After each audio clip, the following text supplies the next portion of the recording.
Hey everyone, welcome back to another episode of the Retro Gamers Podcast, episode 177. Larry here. And Anthony here. What's going on, Ant? How are you? Quarantined. How are you? I'm doing the same thing. So we've luckily been preparing for this since 1986. I think our slogan was. For a while we were avoiding the sun since 1986, and now we're being told to do that. Wow. No problem at all for us. So we got this down pat. Let me just fix that real quick. There we go. Perfect. So a little bit of a different setting for me, at least, due to home 9 to 5. My computer desk has been commandeered, so I'm over in the Pop Funko room, as you can see behind me. So for the time being, this is pretty much going to be the background. And a portion of my desk has been commandeered for work, but I have an L-shaped desk, so I can fit it there. But now I also have a 26-inch TV on my desk as a second screen for work. So I've got a laptop screen, I've got a 26-inch TV for a second screen, and then I've got a dual monitor for my regular setup.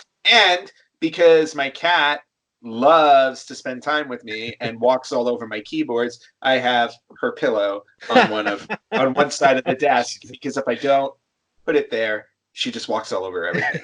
So it's a little cramped on my desk right now. Fantastic. Oh boy, I love it. I just have like a little like a Target computer desk you put together in like 15 minutes. So really no room for anything. There's room for one laptop, which is there, and I wish I had a dual monitor, but that's that for that.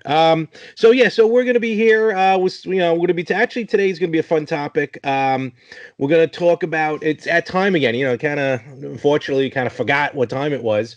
But with the time of the year, it is the 2020 nominations, I should say, for the 2020 Video Game Hall of Fame. Yes.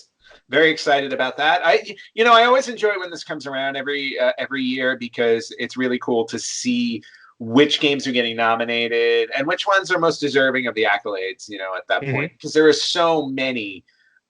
There's so many solid, like, amazing games that have defined the video game industry. Oh yeah. And and every year we get to see just a few more go in. And even though it's only been, I think the Video Game Hall of Fame has only been inducting for the last few years, there are so many heavy hitters that have yet to go in. This is actually the 5th year, to be honest with you. Looks like the earliest was 2015, if I'm looking at it correctly. Mm-hmm. And just some notable favorites. Donkey Kong, these are from years past. Donkey Kong, GTA 3, Halo, Doom, Final Fantasy 7, of course, Zelda, amongst others. I'm just looking at the screen real quick. Super Mario Brothers is on the list, I'm sure. It's in there somewhere, yeah. And of course, this whole thing is through the Strong National Museum of Play, which is up in Rochester. So really not that far from me. And next time at some point, and one of the times you come in, I think we should maybe make a weekend advert. Head up there. I think that's a very good episode that we can do. Absolutely.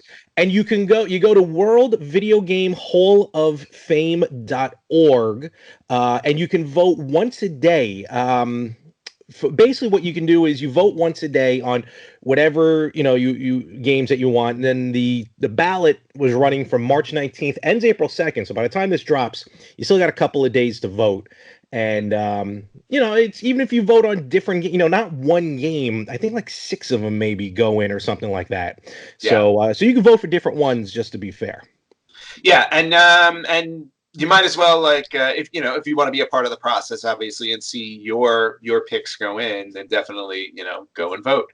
Absolutely. So we're gonna go through these as 12 finalists right now, and we're just gonna touch on them. Kind of give our thoughts, our history, our experience with some of these games, and if we feel maybe they're worthy to be inducted and enshrined into the Hall of Fame. All right, well then let's just get to it, since we have 12 of them to go. Let's get right to it. So, originally coming out in 2001 as one of these original web-based Flash games, we're going to be talking about Bejeweled.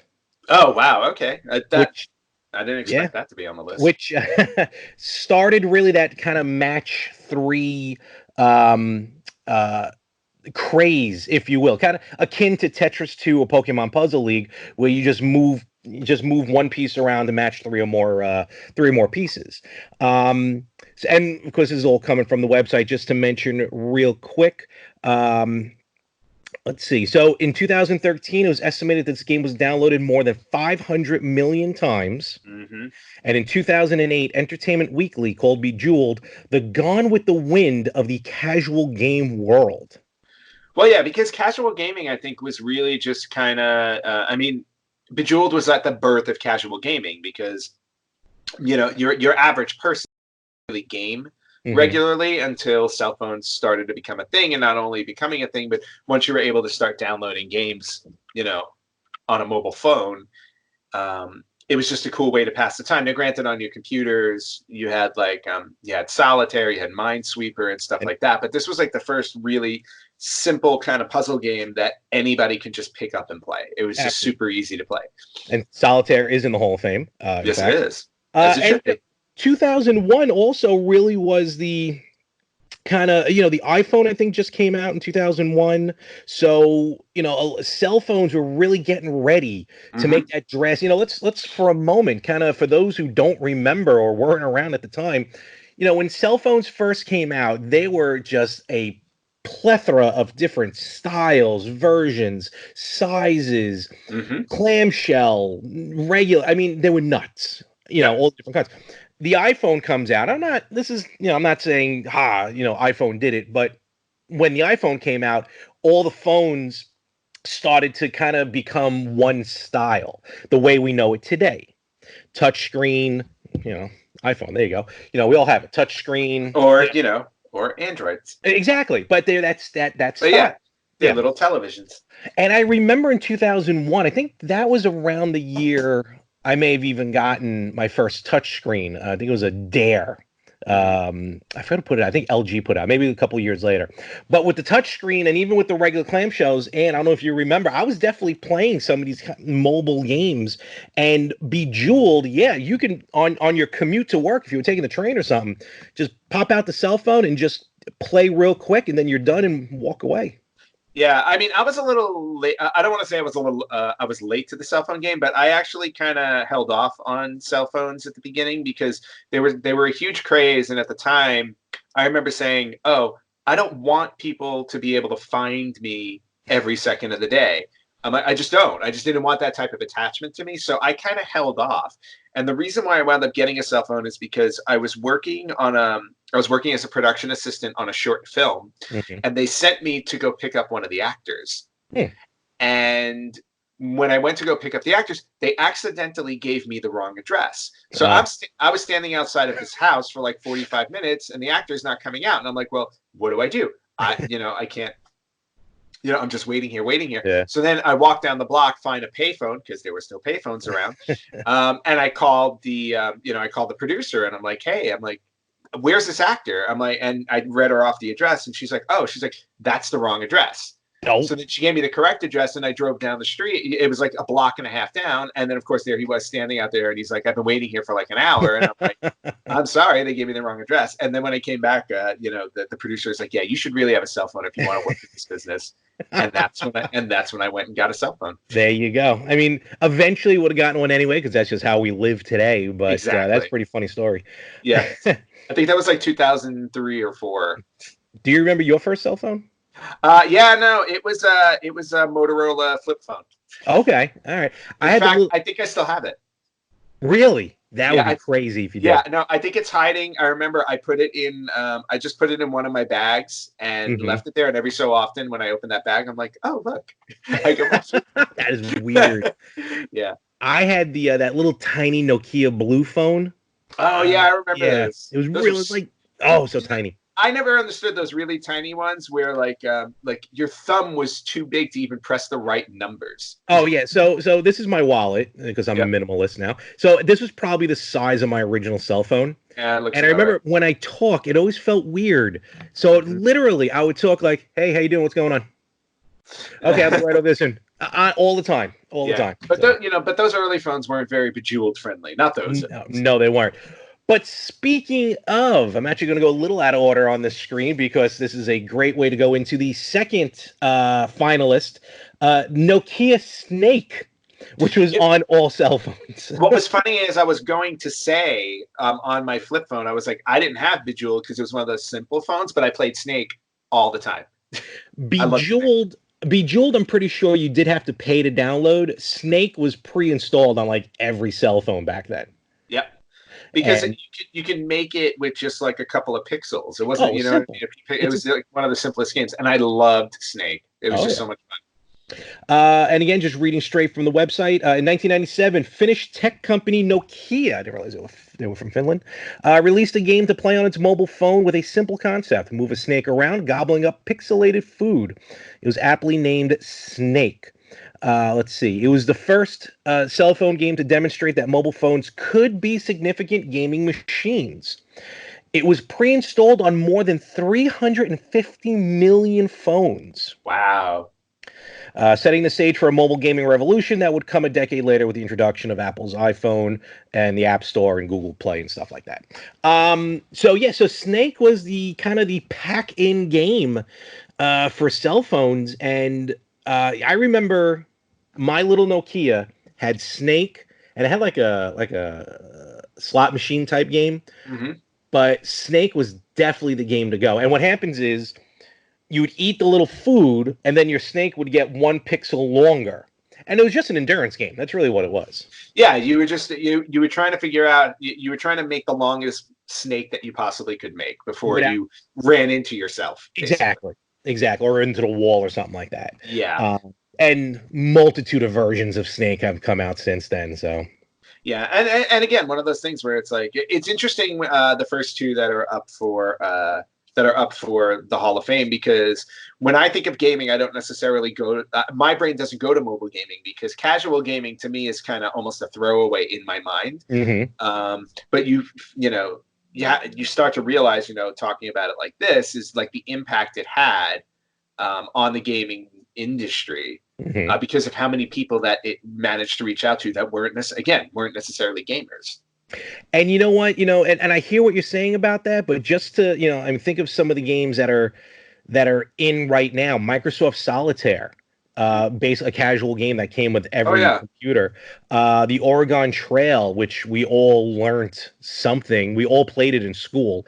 So these kind of casual type games, to your point though, are definitely starting to show their age, but in a good way, because it had to start somewhere. Yeah, I wouldn't put Oregon Trail in that category, but I would definitely say that Solitaire definitely. I see what you're talking about. You're right. I was kind of going.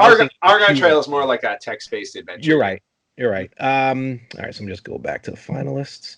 Well, here, all right. So we touched on 2 games, Bejeweled and Snake.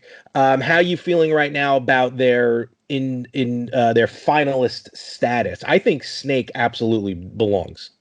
I actually think Snake belongs just for the sheer breadth of what it covered. However, Bejeweled has a good standing as well, because you're talking about a game that basically defined a casual game genre. Like, without Bejeweled, to your point, we don't. We talked about like Pokemon Puzzle League and stuff like that, but from Bejeweled we get stuff like Candy Crush. Correct. And I think to your point, you could say Bejeweled helped the mobile side of it. Yes. Again, 2013 downloaded more than 500 million times. And that's the actual Bejeweled game. In fact, I think I even have Bejeweled on like the Xbox 360. I think it was like a free download or something. Yeah, no, I have it too on my 360, Bejeweled Blitz, it's called. But it's just because it's there. But that's what I'm saying. It's like it kind of gave it didn't give birth to, but it made that genre what it is today. And you can name any, you can almost name any like kind of style or franchise or something like that. They've done a version of that game. I have a WWE version of Bejeweled on my WWE Champion. Yep. Yeah, that's pretty much what it is. It's Bejeweled with a wrestling facelift. I can see. So you can say then the popularity of, I think, or you're saying the popularity of Bejeweled and Snake, in fact, because they've inadvertently made so many clones of these type of games that they absolutely are deserving to be in the Hall of Fame. Yeah, I think they deserve the status. Okay. Alrighty. Cool. But we'll see what else is on the list to see if they deserve it this year.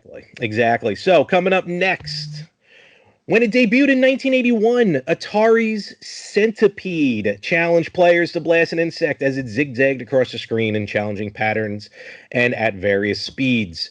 Centipede, I mean, is just an arcade staple of the early 80s.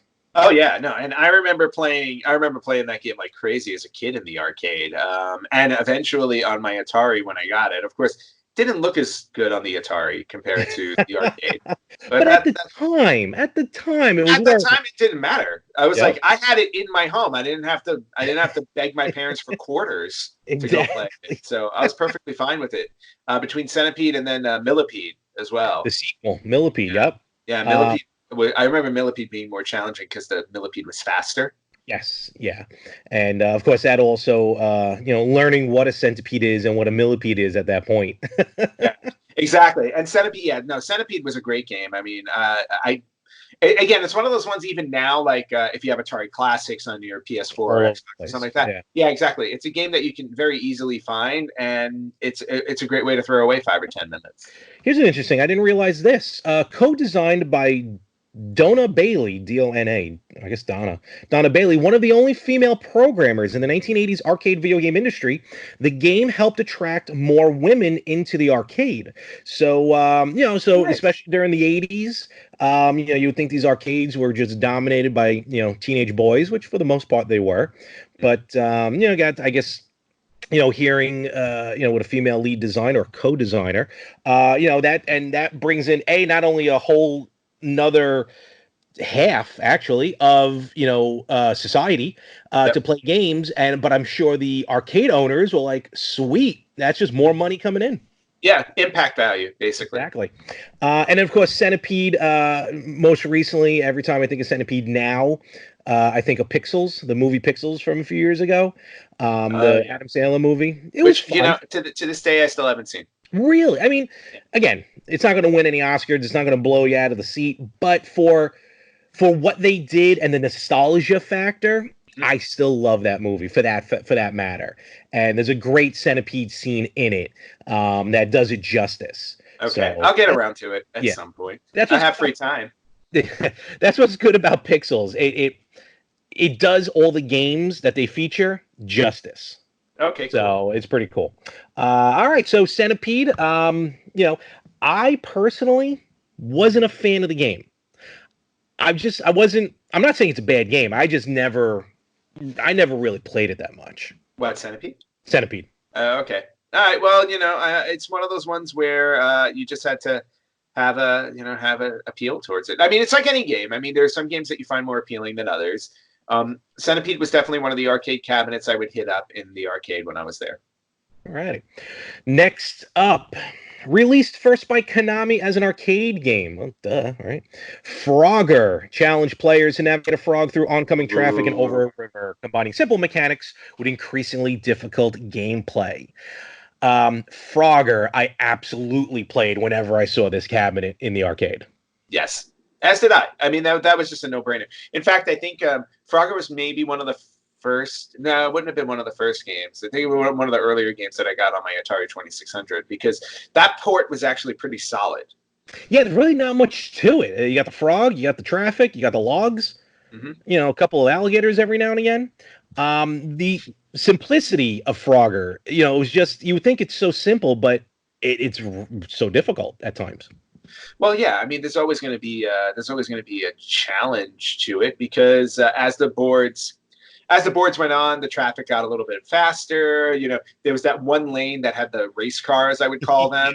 Yes. That would just like come out of nowhere, and then of course the crocodile that would show up, or that would show up in the on the end there when you're trying to jump in, or even in the water going across. Like they had them, so with what they had to work with, it was a very clever game.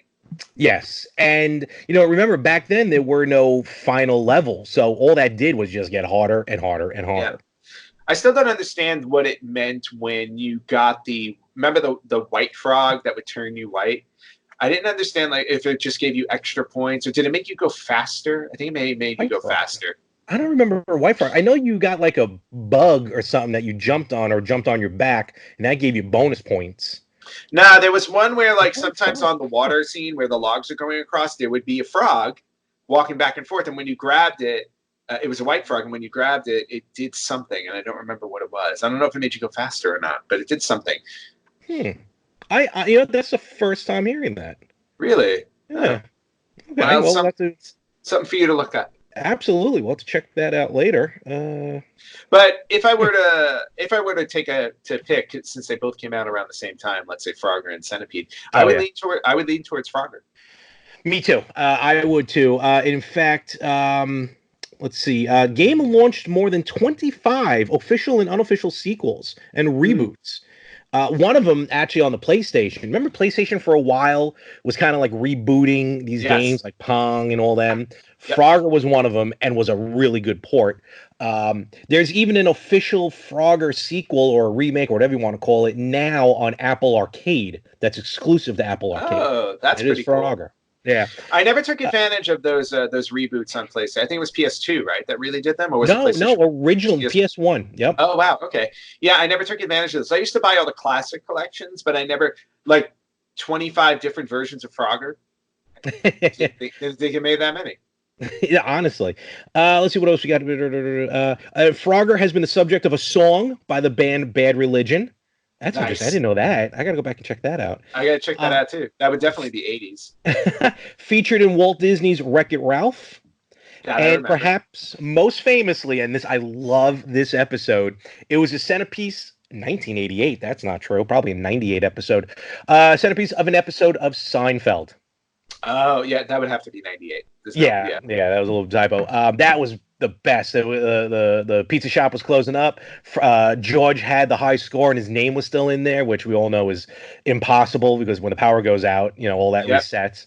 But and then he was trying to get it across the street, and they do a top-down view, and you see George with the machine basically doing fraud. It's Frogger. hysterical.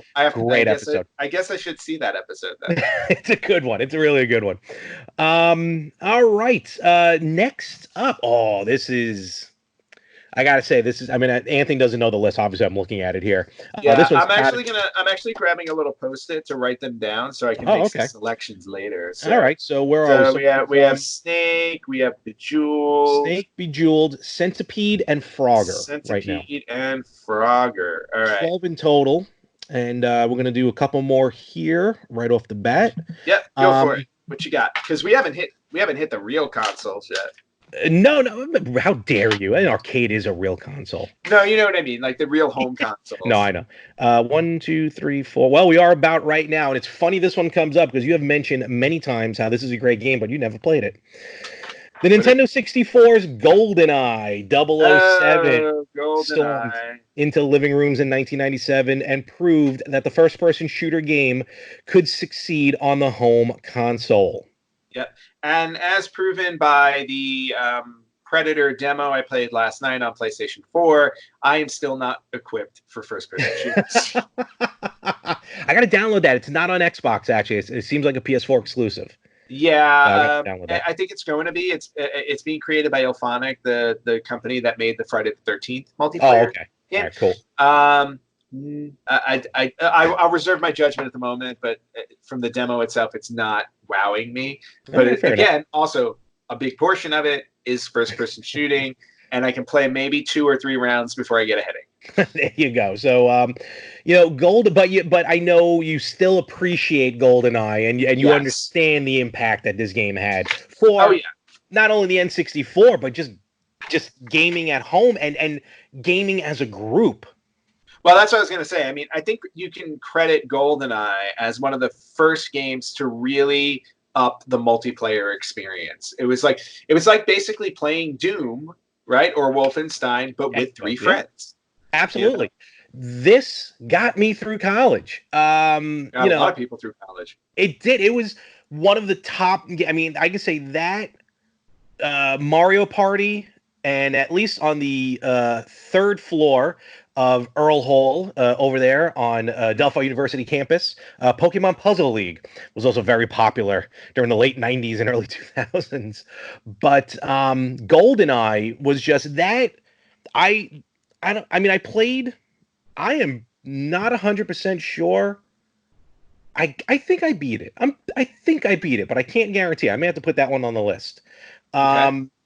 But um, the single player was fantastic, but that multiplayer was phenomenal. And we're talking, folks, old school screen split, just four screen. You Yeah. saw everyone's, screen what they were doing, and you can play different versions of the game. They had the man with the golden gun, which was a kill with one shot. Um, and then I remember we would play like prison rules, which meant if you didn't have a gun, too bad, you would still get Wow. shot at. Because sometimes you'd try and lay down like house rules. Right. But it was, yeah, GoldenEye was fantastic. And based on, at least for me personally, one of my favorite 007 movies. Well, yeah, and again, 007 has been that's one of the, even film wise, like I've never been a huge James Bond fan. I've only Okay. seen a handful of movies. GoldenEye is not one of No. them. Pierce Brosnan? No, Oh, okay. no, I've definitely not seen GoldenEye. I saw the really bad one with Halle Berry though. Oh, what, the world is not enough, I think. Yeah, whatever That's it what I was. remember. I just know that just seeing the surfing scene was enough to turn me off on the film. I was like, okay. I was like, this is garbage. But just me. I've never been a big James Bond fan.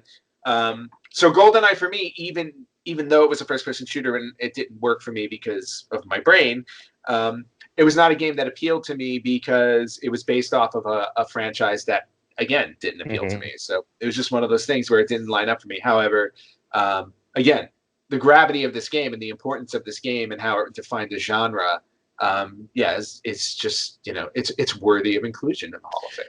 And what's great about this one is it was remade later on for the Wii. And it was GoldenEye. And what was great is basically the exact same game. It came packed in. It came with a gold Wii Classic controller, which is very fun. Nice. But what they did was, even though it's still called GoldenEye, came out during the Wii, and Daniel Craig was James Bond. So they replaced Pierce Brosnan with Daniel Craig in the game, and then just kept going with it, which I thought was pretty interesting. I'd say that was a good move. Pierce Brosnan, though, was my favorite Bond, and I know I'm going to get a lot of hate for that. Is he? But whatever. Honestly, I love Pierce Brosnan. Okay. Well, I'm not saying the other. I can't. Wait. I can't really talk to it. I just know every other Bond fan would probably kill you. Oh, probably. Connery and Moore were fantastic. Timothy Dalton, but for me, it was Pierce Brosnan. So fair enough. I'll wait for the comments on that one. Oh, okay, and then one more here, and then we're just going to take a quick little break here. But we're going to talk about this one. This again spawned a lot. So let's go right into it. Launched in 2005, Harmonix's Guitar Hero challenged players to unleash their inner rock star by following on-screen notes and strumming to the beat of popular music on a plastic guitar.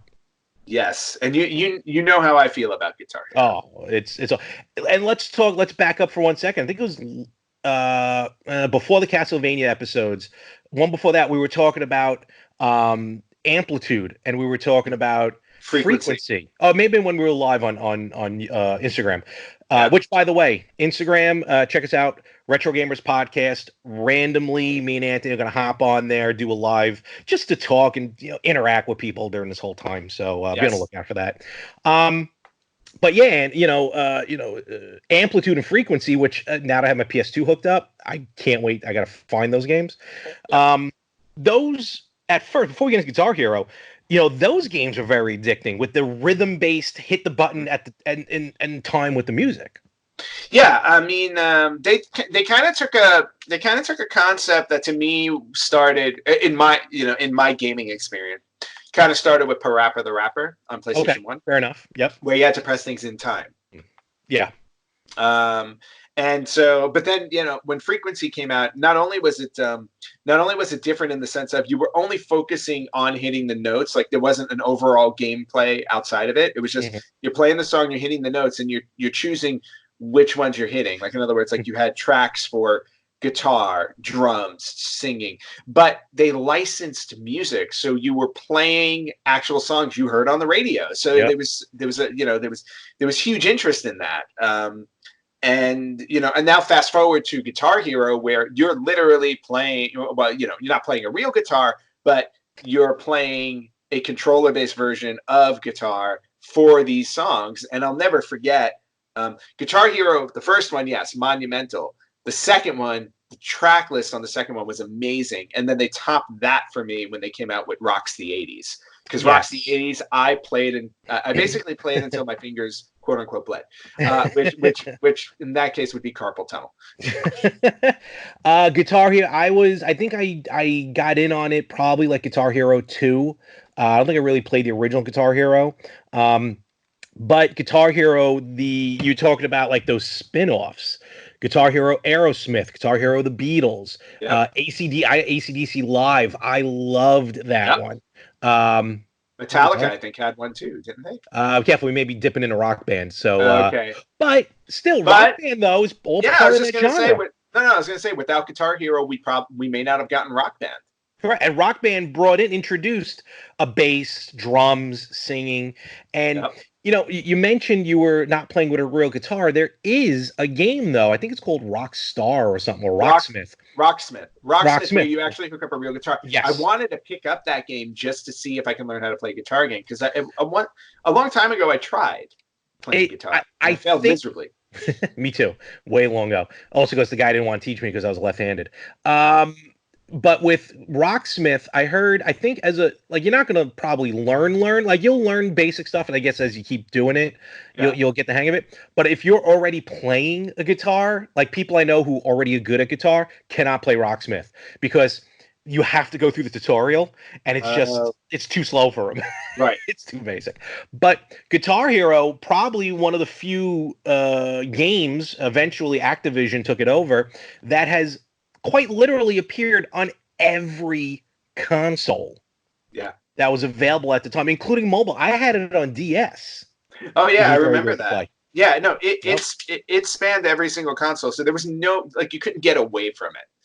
And that was the great thing about it, because Guitar Hero just made you feel like you were part of the music. Absolutely. Yeah. Well, not only that, but eventually remember the downloadable tracks. Yes. Oh yeah. When we started getting there, then it was like the sky was the limit. Absolutely. Again, like rock, I mean, not to take away from Guitar Hero, but like I have over 500 songs on my Rock Band, in my Rock Band collection, that my friends and I have played up until maybe like 6 months ago. I think 6 months ago we actually pulled it all out and played played Rock Band again, because it's just fun. Absolutely. But it started with Guitar Hero. Guitar Hero series has sold more than 25 million units worldwide and more than 60 million tracks. Wow, nice. Earning more than $2 billion. Wow. That's a lot of. So Guitar Hero, putting it on the list. Again, I feel like it's definitely worthy of the Hall of Fame. We'll see as far as if it's worthy for 2020, seeing what the rest, we have 6 more to talk about, which we will in a moment. We're going to take just a quick break. I mean, it's going to be real quick for you because it's probably just going to be instantaneous, but we'll be back to talk about the rest of the 2020 Hall of Fame, Video Game Hall of Fame. All right, Larry, it is time for this week's retro birthday. And I have a really extra special retro birthday for us this week. All right, what comes out? Normally our retro birthdays focus on a specific game or console, but I would like to point out this week's retro birthday. It happens to be something a little bit beyond that. We are celebrating the 40th retro birthday of one Mr. Larry Mormon. Well,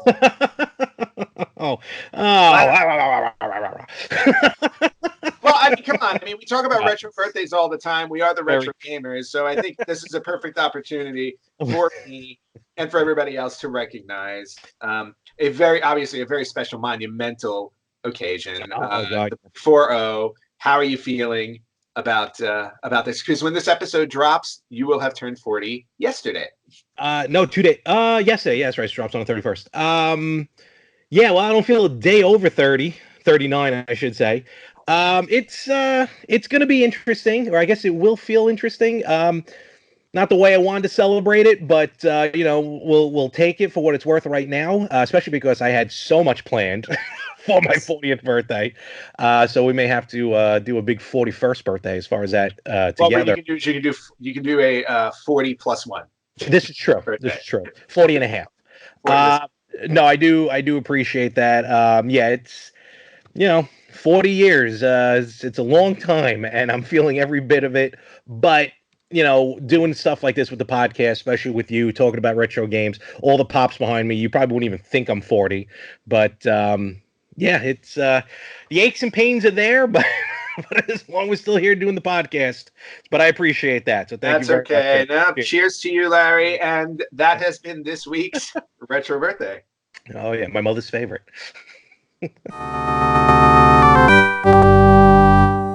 All right, so we're back. We are going to continue on. We have 6 more nominees, if you will, finalists, actually, as they're called, for the 2020 Video Game Hall of Fame. If you're just tuning in right now to the podcast or YouTube, I don't know why you're jumping halfway in, but you're doing what you're doing. So, and what are the first 6 that we went over already?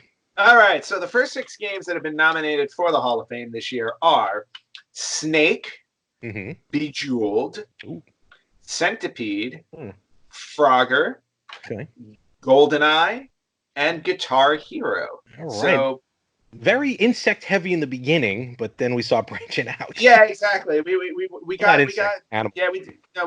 we were very insect amphibian driven in a way. But yeah, so now we got another 6 to go, Larry. So let's kick it off. Get right into it. All right. So let's see. If I'm not mistaken, this may be our first not only, but our first PC game, designed by Sierra Online co-founder Roberta Williams.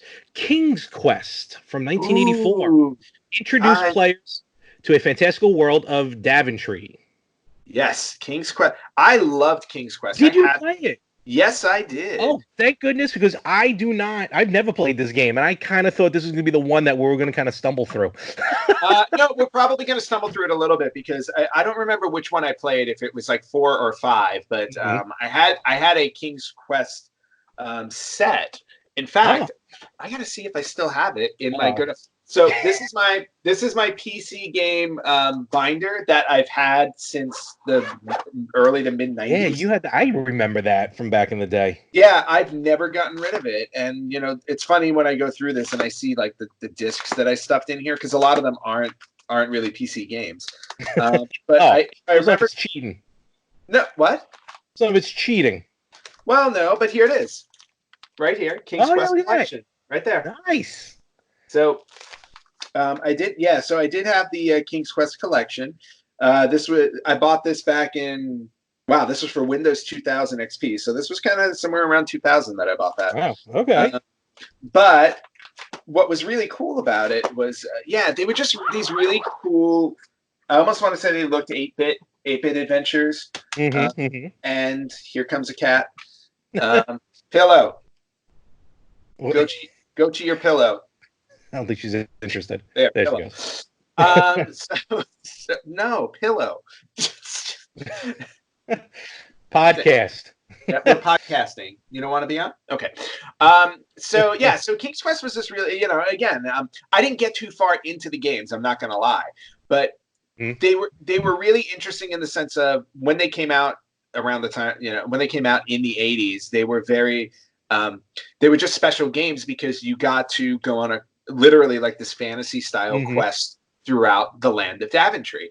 And you run into all of these encounters and stuff like that. And it was just kind of a fun new way of playing. Cause it was also one of the games first game I remember playing where it's like you walked off screen to a new screen. Okay. And it was just really cool. Your cat's doing right now. Yeah, basically. No, that's walking off screen to a new screen. My water. So the fairy tale setting. maybe next time give your animal some water. She just drank water from her bowl, and now it's like, oh, that's yours? No, it's mine. That's fresh water. So the fairy tale setting, unique visuals, and irrelevant humor. Yes.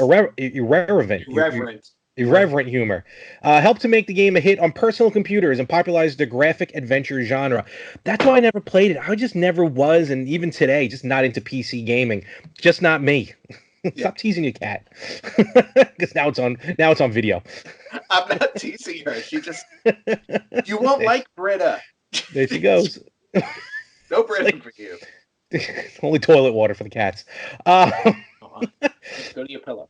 so Sierra Online produced seven. All right, this cat is gonna be produced seven sequels, and the game influenced dozens of adventure games that followed, and established Williams, that's Roberta Williams, as one of the most significant game designers of the '80s and '90s. Yes.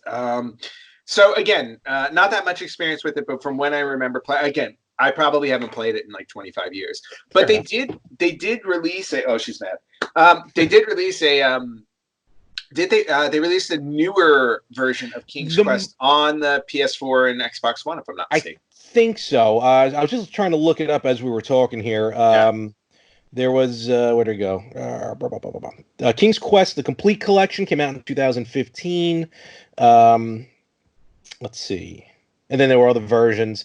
I can't find it right off the bat, but I'm pretty sure I thought I saw something like that, like a remake almost or a reboot of sorts. Here we go. King's Quest. Yeah, it was King's Quest episodic reimagining by the Odd Gentleman in 2015. Yep. Actually came out PS3, PS4, Xbox 360, and Xbox One. All right, there we go. So it was really cool. Like obviously with updated graphics and everything like that. It's just kind of fun. Now, I mean, I'm not going to say it's a terrible game. It's just for me, I probably wouldn't look to put this one into the Hall of Fame. Again, personally, I'm not a PC gamer, but be that as it may, I know there's a lot of top quality PC games, but King's Quest doesn't jump out at me.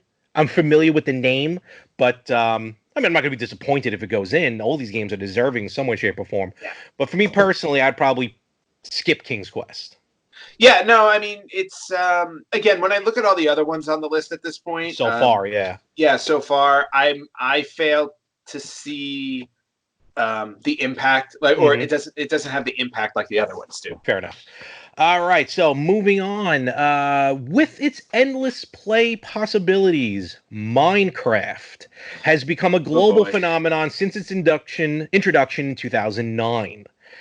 As of 2019, the game has sold more than 176 million copies across all platforms, with more copies sold for console than for personal computers. I'm actually shocked at that. I am not, because Minecraft tends to skew younger, and I think just younger people play on console more than on PC. I wonder if they're counting tablets as a console. Wouldn't surprise me. Because that's where I kind of see it more with kids on tablets and stuff. Yeah, I can see that too. Have you ever gotten into Minecraft? I played it for a little while, actually on Xbox. Xbox 360, I think I played it on. It's awesome. I mean, first of all, it's one of the first, if not the first, what's called sandbox games, where you just create the game. It also was one of the first ones to kind of popularize that, like, low grade, even though it's not really low grade, you can play it in high def, but like that low grade blocky look that makes it look very 8-bit. Because after that, first Minecraft came out, everything almost started going to that 8-bit look to it, that blocky look. Yeah. But I tried playing it again. I know there's an adventure mode in there somewhere. In fact, just last night I was just going through YouTube, and on the PC version of Minecraft, you can actually download a mod where you can make. It blows my mind how this works. I still haven't figured it out. A 1-to-1 scale of the planet Earth in Minecraft. Wow. I'm saying that correctly. 1-to-1 scale of planet Earth. But why? I guess. Just to do it. Like, I mean, someone's not making it by hand. It imports stuff from Google Maps and everything. Right. But because they were using the Mount Everest as an example, where with this mod, with this hack, you can actually climb Mount Everest, like its actual height. Well, maybe I should get Minecraft just to do that, because I'm not doing it in real life. But even though I never played Minecraft, I definitely understand the impact it's had on gaming. Oh, yeah. Especially for the younger kids, where now Minecraft is used as like a teaching tool for kids with programming. Yeah. Yeah, because, I mean, again, to your point, I mean, it's a sandbox. It's literally a sandbox. It's like you go in there and you build whatever you want to, whatever you want. Yeah. It's just amazing. And if you search online, you can see some amazing things that have been built in it. I remember seeing the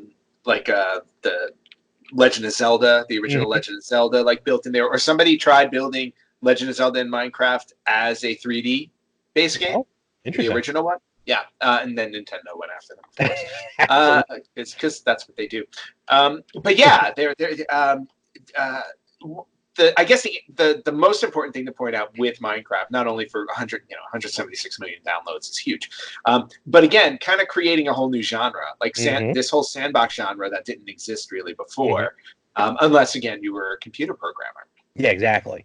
Led to Roblox, led to, you can kind of say Super Mario Maker, maybe in a way, with the idea of that sandbox type thing. Right. Well, Um, if that's the case, then I want to rewind all the way to Excitebike on the that's true. NES because Yes, Excitebike used to have a build your own course. it did. That's right. Aha! Ah, there you go. So Minecraft out of the running. So I think Minecraft absolutely deserves to be in the Hall of Fame. I think because of how it is. Yes. Oh, Oh boy. now it's pillow time. What? Is it pillow time now? The pillow time or lap time? I have no idea. I've been home so much. Like half the time the cats are like, "Why the hell are you still here?" And then the other half is, "Pay attention to me." So this is the pay attention to me portion of the day. There you go. So with Minecraft, I think the fact that it is expanded out of just regular gameplay and into, like I said, schools that are teaching programming with Minecraft. There's Minecraft summer camps, Wow, again, for kids to learn that's how just to use insane. and not just to play the game. They're using it as a teaching tool. I don't know all the details on how Minecraft is used as a teaching tool. All I know is that I've heard it's been successful. Yeah, and again, and that's the type of thing. Also, like when you think about impact, like this has actually become part of education. It's Mhm. like an educational program. So you can't really say that about that many games. Yeah. Again, you brought up Oregon Trail earlier You know, as like an yeah, oh educational yeah, type, yeah, a game that they totally played in education. schools. Well, now you have a game that you bring in where you're teaching kids how to program, essentially. So, so we're recording. I gotta point this out. I got this message on my phone. We're recording on March 29th, obviously in the heart of everything that's happening right now. Right now, he's got a notice from Fox Sports. Every once in a while, if a game is starting or something, Yep, which right now we have no sports. But NASCAR is doing NASCAR iRacing Pro Invitational Series. that's They're awesome. doing virtual racing. Yep. Well, I mean, I was waiting to see when esports were going to pop up during this time because that's probably the only thing that can happen right now because everybody can do it remotely. That is, I'm done. I know what, I'm gonna have to look that up later. I'm curious to Well, see what that looks like. how about WWE 2K20 WrestleMania? This is that well, maybe. Wait a minute, look at that. Hold on, I'm sorry. They're actual. What are they playing an actual game here? That's awesome. I But see, can't see if they're playing. what they need to do is they need to actually get the real race drivers to do No, it. no, no. They are. Oh, they are. Is Yeah. the wow? Okay, that's kind of cool. The four drivers moving in will join 31 former or active drivers from the NASCAR Cup Series for the main event. Should any Cup drivers add or drop late, blah, blah, blah, blah, blah. That is crazy. I wish I knew what actual game they're using. That's kind of awesome. That's funny. All right. Well, that's where we're at right now, folks. So Okay, soon to be in the Hall of Fame. interesting. Yeah, right. Okay. So up next, What do we got? speaking of sports. Midway Games NBA Jam. Mixed gravity Oh, defying slam dunks, frantic gameplay, over the top commentary, and a roster of real NBA stars. boom shakalaka. Or let me read that verbatim. And roster of real National Basketball Ball Association stars. Nice. All right, whatever.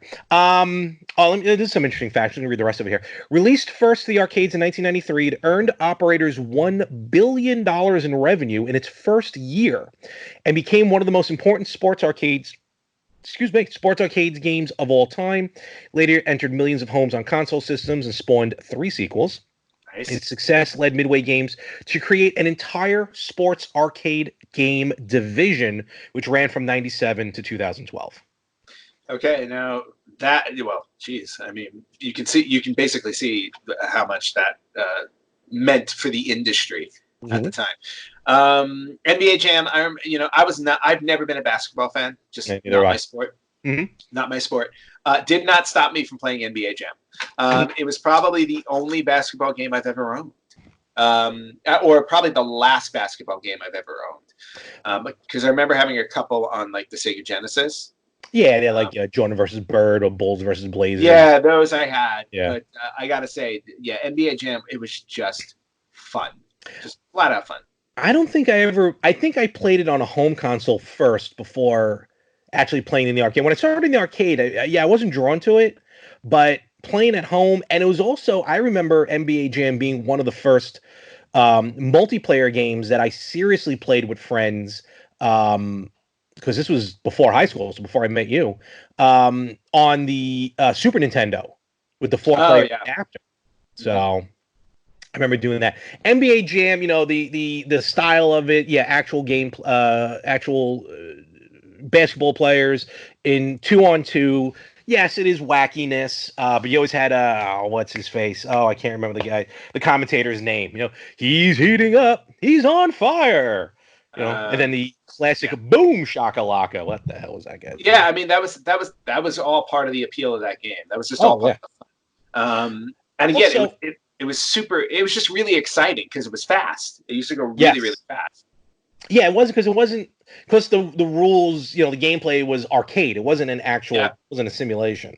right. Um, all right, I got to find that guy's name later. It's gonna bug me. Who did the voiceover? But in any event, and of course, also NBA Jam was one of the first arcade games and home console games. I remember having like a plethora of like unlockable players, Mhm. unlockable codes, like the big head mode.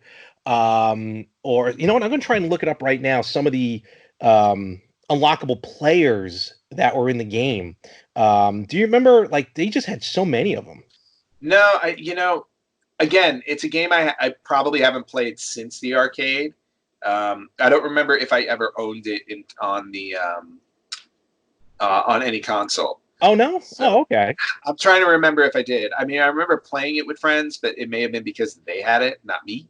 Uh, And remember also on a side note, it did launch like football, NFL Blitz, oh hot yes, 2-on-2 open ice challenge, I do remember that one. and for baseball, MLB. That one I don't remember. Yeah, so there was a lot. I remember like the one like major name as far as unlockable was at the time President Bill Clinton. Yes. I remember him being very, Yeah, very much. he was in there. Well, here I have the list of the bonus characters just to Oh, go yeah, through. I was trying to find it. Okay. So Eric Samulski, Mark Turmel, Sal Was DeVita, okay. Jamie Rivet, Bill Clinton, Al Gore was also Oh. in it. Dan Weasel Feinstein, Mm-hmm. Asif Chow Chow Chowdhury, Sure. Tom Scruff Rademacher, Eric Kabuki Kubi, Warren Moon, George P. Funk Clinton, Oh, George yes, that's right. and Air Dog. I think also the Hornets mascot made it to one of the versions, and I just read they Yes. never made it to development, but they were thinking about putting in Godzilla and Bart Simpson. Oh, that would have been cool. Yeah, in later versions, you were able to play Barack Obama, Joe Biden, Hillary Oh, those are Clinton, the newer ones, like the yeah. later one, and then the mascots. To your point, they had a whole bunch of those. Then they had original Jan team. You could also again to stick with the political theme. George W. Bush, Sarah Palin, John McCain, and Dick Cheney. I just threw everybody in. All right, fair They enough. did. They just. Yeah, no, this game, I think definitely ushered in the sports arcade game, meaning just you go in, it's a short game, like you said. Yeah. You're not really playing with the traditional rules as much. But NBA Jam, I think definitely deserving to be in. Yeah. No, I agree with that for sure. All right. So this is one of two games where I feel like it's not the game series. I think we're talking about the literal game itself. and this is what I'm talking about. Super Smash Brothers Melee specifically Yes. appeared in 2001, and its appealing characters, tight control, and polished gameplay enabled Nintendo to sell more than 7 million copies, making it the best-selling game for the GameCube console. That's not saying much. Well, the GameCube, very underrated, as we've said before. It was very underrated, and if it had more third-party support, I honestly think it would have been a bigger hit. Had more first-party support probably as well, but that's true too. One of the first, was it the first? It was the first Nintendo console to come out without a Mario game at launch. At launch, yeah, at launch. So yeah, it started with Luigi's Mansion, if I remember correctly. Yes, it did. That was exactly what it was. Yep. So Smash Brothers Melee on the GameCube. So I've gone on record saying I wasn't a fan of the Smash Brothers series at all until the Wii U. You had it on the N64. We played it for a little while, but you loved it. Yeah, I really loved it, and Melee was the one that kind of perfected it. Mm-hmm. Just in terms of they expanded the roster, it got the levels were cooler, the special abilities you had were great, and then on top of it, I mean, it made such an impact that even today you can still play in Super Smash Bros. Melee tournaments. Oh yeah, they still exist because any Melee, any Smash Brothers player will tell you that this is the definitive edition. Now, granted, I don't know where Ultimate weighs in because I absolutely love Ultimate. Yeah, Ultimate's awesome. But the impact that Melee had when they announced Ultimate, they actually came out with a GameCube controller for your Switch because they knew that there were still that many people who played Smash on the GameCube. I mean that just tells you everything. No, totally. And if you're ever looking for a brand new GameCube controller, you can just buy that Switch controller and it'll play on the original GameCube as well, which I loved. Yeah, you know, I think what got me into the series on the Wii U was the fact that it was both on the Wii U and the 3DS at the same time. You can there's a little bit of interchange. You can use the 3DS as a controller on the Wii U, so that was kind of fun and everything. But Melee, I don't have much experience with Melee. I do understand that, yes, Melee really kicked the series into high gear. Yeah. Also with the capability of the GameCube, better music, stuff like that. Yep. So I think Melee, as the representative for the entire series, I think is well deserving. Yeah, no. If you had to pick one Smash Brothers game, you definitely want to pick Melee. I think that's a good one. Yeah. Yeah, because the original one, they were just kind of laying the groundwork and figuring it out, and then Melee just really hit they hit their stride there. Absolutely. All right, two more to go. All right, what we got? So this is the other one where specifically it's this game, and again, unfortunately, I really haven't played the series, but released by Naughty Dog in 2009, Uncharted 2 was a sequel to Uncharted Drake's Fortune, a rollicking adventure and treasure hunting game. Now, the sequel set a new standard for adventure games with slick storytelling, lush graphics, this was on the PS3, and compelling characters. It earned critical acclaim, including Game of the Year at the Game Developers Conference, and sold more than 6 million copies. Oh man, we should have brought our friend and super fan Frankie on the show today because he just played through Uncharted 1 and 2. Oh, did he? I didn't even realize he did that. Okay. Yeah, he did. Because I think I want to say the collection was one of the free games recently on PlayStation. I have it. I downloaded it. Yeah, so I downloaded it as well. I will admit I've never played any Uncharted games. They are again on a very long list of games that I want to play.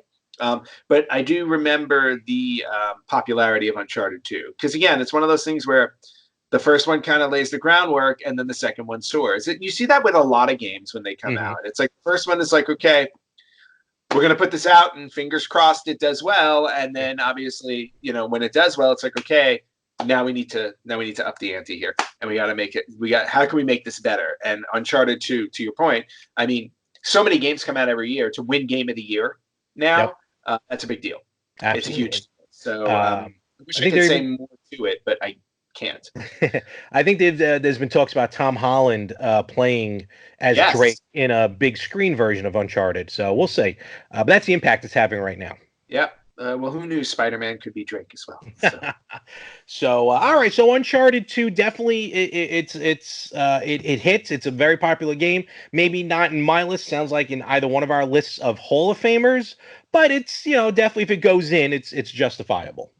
Yeah, I can understand why. In a way, exactly. So, So all right, so we have the last game on here, and I think this will clue you in as even though it's not directly related to the game, it's an amazing offshoot of the game and memories for all of us.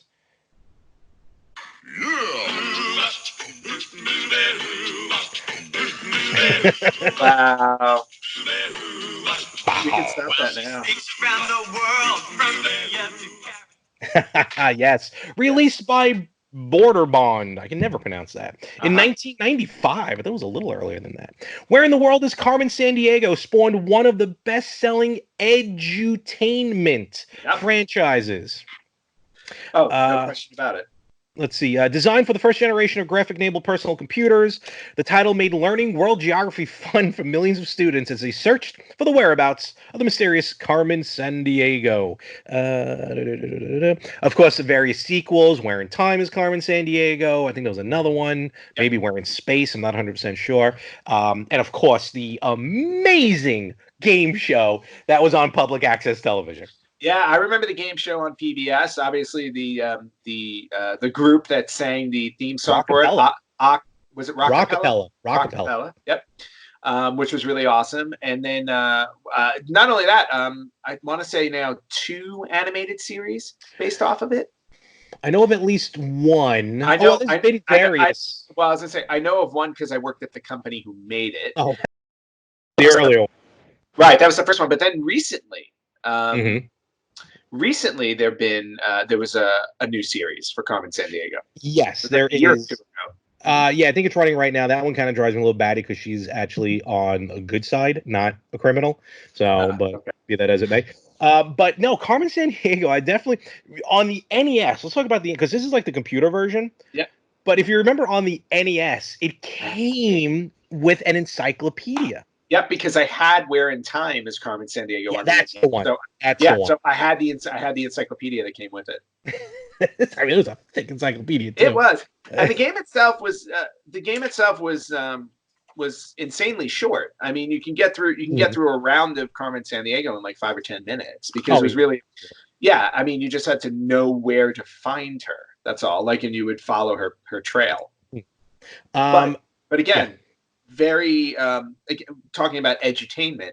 There weren't that many games. I mean, you had like your really, really like preschool-y kind of games, like you had your Sesame Streets and stuff like that.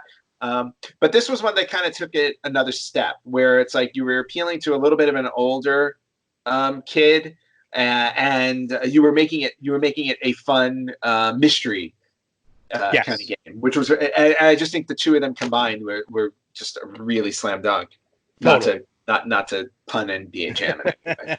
I actually knew someone who was on the game show. Oh, do you? Yeah, I don't think he got past the first round. But that's okay because I gotta say, the bonus round in that game show, when you had to pick out like the cities or the states or whatever it was, I always felt so bad when kids got Africa because I didn't know where anything was in Africa when I was watching that show. So I always marveled at kids that would win with the Africa with the Africa board because I was like, wow, I was like, that's some good geography right there. And then like they get the United States, like this is a piece of cake. But here's the thing: I don't think anyone ever realized when they're playing the game, they're looking at the map upside down. So. I'm just saying. Yeah, no. Kudos to anybody who could finish that. But anyway, but again, it's a game that spawned so many things to the point where Carmen Sandiego, you bring that name up to anybody, and majority of the population will know who she is. I think going like Carmen Sandiego, Oregon Trail, those two definitely are on the same page, and that's why Carmen Sandiego, I think, absolutely deserving to be in the Hall of Fame. Yeah, no. I can see why it's on the list for sure. And and with that, those are the 12 finalists. How many get in? Do we know? I believe 6, because it was saying something like the top 3 votes go Yeah. into a ballot, and then the top 3. Oh, you know what? Maybe it's only 4, because now that I'm looking at it, past years, you know what? It varies. Well, you know what? Let's say, Larry, pick your 4. What are your Okay. 4? I'm looking at the list right now. Pick your 4. I gotta go back. Hold on. Here it is. Okay, so I am going to say absolutely Carmen Sandiego. Okay. I am going to say GoldenEye. Okay. I'm going to say Snake because that was revolutionary for cell phones. Got it. Ooh, and the fourth one, I gotta go. I gotta go with Frogger, just with its iconic. Okay. Yeah, I think. Well, I think for once we're really, really close in what we're looking at here Okay. because I went with Snake, Mm-hmm. Frogger, Carmen Sandiego, but then instead of GoldenEye, again because that's Yeah. my for my own personal preference, I gotta go with the Guitar Hero. Fair enough. Yep, those are All my right. 4. I think stuff like Minecraft and Uncharted are a little too young to go into the Hall of Yeah, Fame there's real. just yet. I want them to mature a little bit like wine Here, before they pop in there. here we may have talked about it in the past. Like, here's the criteria because you can actually nominate games. That's how these games are picked or get because they're nominated. You go to the website worldvideogamehalloffame.org. Okay. You can start nominating for the 2021 edition, and here there's 4 criteria: icon status, which all of these have an iconic status. Yep. Longevity. This is what you're talking about. Like what constitutes that's our Yes. we've been talking about with the classic episodes going up. We just spoke about in like episode 3 or 4 what constitutes classic gaming. So Right. that one, yeah, that's gonna be a little bit. Geographical reach. You know, some of these games you could be doesn't matter where you live, you're gonna Yeah. recognize these games. And influence, which again, Yeah. they all have. Yeah. That's why I can see if I wouldn't be shocked if Minecraft got in this Mhm. year. But again, like I said, I would want it to kind of hang out for a little bit longer. Totally. So again, the players show you we can all vote. You can vote once a day, and you can vote for different games each day. The ballot will close on April 2nd. So when this drops, you still have a couple of days to at least vote. Every vote counts. I'm going to be honest with you. I'm not sure when exactly they're going to announce them, but when they do announce them, we'll certainly let you know. And yeah, we'll take it from there. And that's basically for the 2020 Video Game Hall of Fame. Very cool. A very, very good list. Yes, and speaking of games Hall of Fame, I got Yep. I Oh think we yeah, both got some stuff here that maybe we not all did. are going to make it to the Hall of Fame, but No, not Hall of Fame. I managed to, I haven't, obviously we haven't been shopping that much because places are Mhm. closed, but I ordered something, I ordered something over a month ago and it wasn't supposed to get here until sometime in April, but it arrived early and There you go. it's video game related, but not a video game because I've been looking for I'm confused. I've been looking for something my backpack is really old and Okay. falling apart. And I use it every day for work because I take my laptop home with me. And I also use it for travel Hmm. as well because I travel a lot for my job. So I went online and I said, I want to get something. I want to get a new backpack that's easily definable and relatable to me. So Hmm. naturally, I wind up with the Legend of Zelda Breath of the Wild backpack. That is awesome looking. Look at That's really that. cool. This glows in the dark. Oh, really? This will actually glow blue, Oh, that's cool. like the Breath of the Wild Like the logo. tablet. Yeah. Yeah, like the tablet, which is great. The Sheikah slate, actually. Yes. And what I find funny is that I didn't notice this when I bought it, but like there were all of these things on it. Oh, Like, yeah. There's all those straps to keep it yeah, going. there's a lot of straps. There's a thing here for to hold a bottle for a drink and everything like that. And again, knowing my age, I noticed this. I said, well, look at this newfangled thing. It's got a USB. Oh, look at that. It's like a And then rechargeable. and then it's got a headphone jack, That's pretty cool. which is cool. But now I'll be damned if I know how you're supposed to charge it though, because when I look on the other side, like they give you the wires to install, but I guess I have to I have to attach a battery to it. Otherwise it's pointless. I don't know. Did instructions come? It's weird to say. Did No, it instructions did come not. with your backpack? No, it did not. No, I did not get instructions with the backpack. But look, it has a slot for the Oh, yeah, look at that. computer and Yeah. stuff. But no, I'm assuming what it is like there's a little net in here, so Hmm. I can put a portable battery I guess. and And then it hook just it runs. up, and then just run it there. The other option I think I can do also, especially for like the headphone jack, is hook it up to my phone in my backpack. Well, that definitely, yeah. Yeah. But all in all, I mean, it was just a really cool thing. Very excited. I'm curious to see how it glows in the dark. Yeah, that'd be But that interesting. also involves me having to put it out in the sun for a little while. So I've got some time. Fair enough. But yeah, that was the one thing I did pick up. Nothing game wise, unfortunately. All right. Well, I got it. Really quickly before you go. I'm sorry. There is a mega March sale going on right now Oh, okay. on the PlayStation 4. So definitely check that out and see what's on sale. I believe in my cart currently I have Slender Man: The Arrival. I'm going to download that. It is a whopping $2.50. There you go. Yeah. So even if it's bad, it's still worth it. There's also a sale going on the Switch, and there are a bunch of games on there for like under $1. I saw Switch games. It's crazy. Some of these games drop like 90%, and it puts it under like a nickel. Yes. So what did you get, Larry? All right. So, well, first I just want to mention this. This I picked up on eBay. So I was on Facebook, and I was in a chat room, which I'll mention in a moment. Not a chat room, but a group. And they uploaded a video, which I never realized. First of all, this is the PlayStation Underground magazine, which came out in the late 90s, I believe.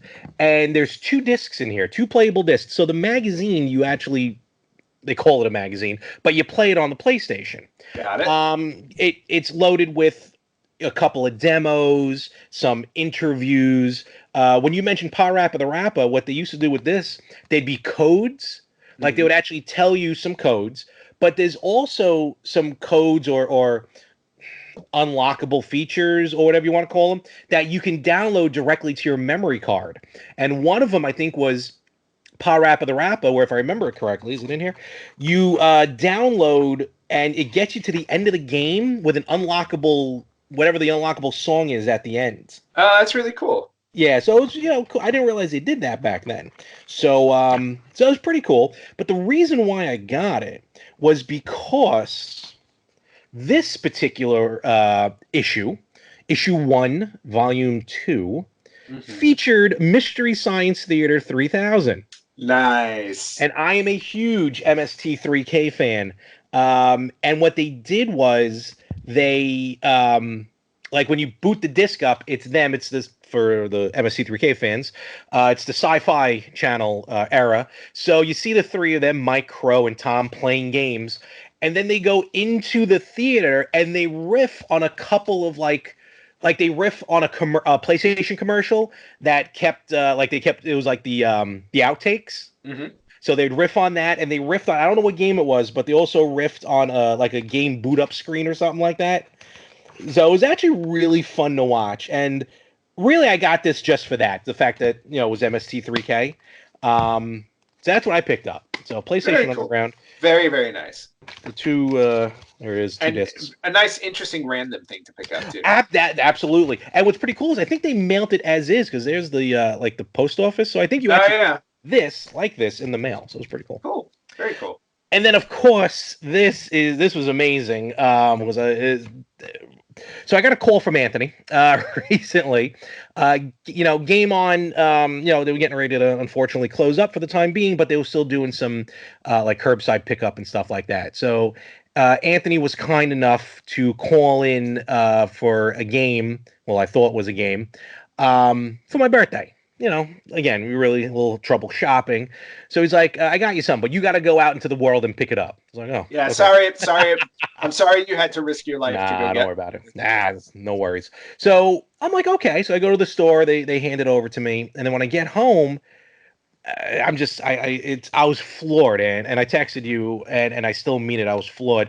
It's 2 Mega Man games, but they're homebrews. So we got Mega Man Gamma. Nice. And Mega Man Ultra. If you put them together, got this nice little kind of box together. I played one of these very briefly at Game On, and basically they're just harder versions, if you can imagine that, of Mega Man. Mega Man Ultra is kind of a harder version of Mega Man 2. And this one would be a harder version of Mega Man 3. They were both created by Dufar C is the creator's name. And what's cool about this is I didn't play through all the levels, but I know for a fact that Mega Man Ultra Woodman level is Super Mario Brothers World 1-1. Really? That's how different it is. These That's aren't awesome. just harder versions of the game. Okay. They are different versions of the game. That's really cool. Well, and and it's funny because when I called them, I already had it in my brain. I was like trying to think. I'm like, okay. I was like, I have no idea what they have in stock, and I don't know. And my first question to them, I had actually messaged them like a week ago. Oh, okay. And I had said, hey, I want to get Larry something for his birthday. What has he been eyeing in the store? To which they said, we don't know. And then at the time I said, okay, fine. I was like, when he comes in, and then they were like, well, we'll try and do some recon like next time he comes in. So they were going to try and get some info out of you. Yeah. But then of course everything wound up closing down and whatnot. Yeah. So then when I called them on Saturday, I said, I know two of your favorite franchises are Mega Man and Castlevania. Mm-hmm. So I just hit them up and said, what do you have for Mega Man or Castlevania in box? And they said, oh, we have these home brews. And I'm like, okay. I said, I'm pretty sure he wouldn't have these. No, I don't. Yeah, so I went with those. And I was probably like a month or two away from maybe pulling the trigger, but I never did. Here, just to show a little bit of a difference. So Airman, look at this. Airman never had blocks in there. No, he definitely did. It was a flat level. Find out Mega Man Ultra, a follow-up to the all-time classic Mega Man 2. Mega Man Ultra has brand new levels, brand new power-ups, and even a couple of surprises. Very so cool. I highly and also because I forgot about this part. That's what they look like. Oh, that's really nice. Beautiful blue cart for Ultra, and I'm pretty sure Gamma was the same. Was it blue as well? Yeah, Gamma's the same. I'll show it, but it's the same. So. All right. Gorgeous blue cart. Nice. Very, very nice. Okay, cool. Well, I'm really happy that you like them. No, truly. That was my biggest concern. To find something you would want. Thank you very much. So as soon as I ever get the Poly Mega, I'll be able to pop these in. Yep, very true. Well, yep. Well, Larry, the happiest of birthdays to you. Yes. Thank you very much. I appreciate it. And with that, we'll start. Is that an instruction booklet? I'm sorry, just real quick. I got to look at this. Oh, no, it is an instruction booklet. Look at this thing. Nice. Interesting. All right, how to beat Airman. Okay, that's very specific. Oh, all right. Well, because people do struggle through Mega Man games. I guess so. Awesome. All right. So with that, Anthony, again, thank you very much. I truly appreciate it. And with that, we will wrap this up. And Ant, let them know where they can find us on social media while I try to put this away. You can find us on the retrogamers.com. You can find us on Facebook at facebook.com/retrogamerspodcast. Instagram at retrogamerspodcast. Twitter at retrogamerspod. Or you can email us at email@theretrogamers.com. Yes. And with that, everyone, continue playing games, continue having fun, maybe with some multiplayer games. And that's what we're doing as well. Yeah. Also, most importantly at this time, stay home, stay safe. You stay home, you save lives. Very important right now. So we hope everybody is doing their part. Yes, and also make sure, again, especially on Instagram, maybe on Facebook as well, me and Ann, every once in a blue moon, nothing is set. There's going to be no topics. We'll just hop on just to say hello, just to show you that we're still here. And with that, folks, we're going to catch you right here next week on the Retro Gamers Podcast.